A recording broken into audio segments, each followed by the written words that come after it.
Följöttünk legelészni ide a dombra. Itt mindig van mit legelni, télen-nyáron.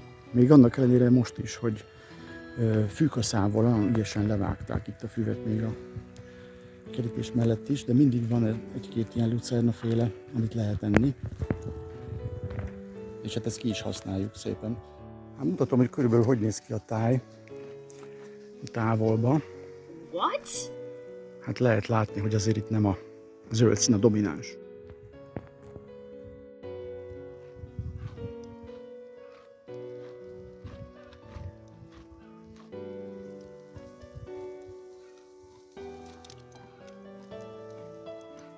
Az a rendkívül érdekes, hogy bár ő tudja, hogy ez a vészhelyzeti legelési helyünk itt a dombon, télen is, meg nyáron is, de ugye soha el nem hagyná a karámot nélkülem, hanem megvárja, hogy jöjjek hozzá, és akkor ilyen ínségesebb időkbe feljövünk ide.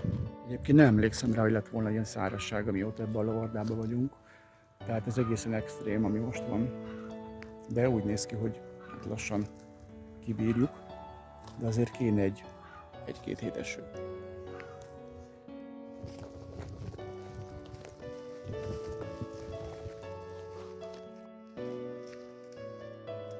A végén meg sétálunk együtt az erdőben.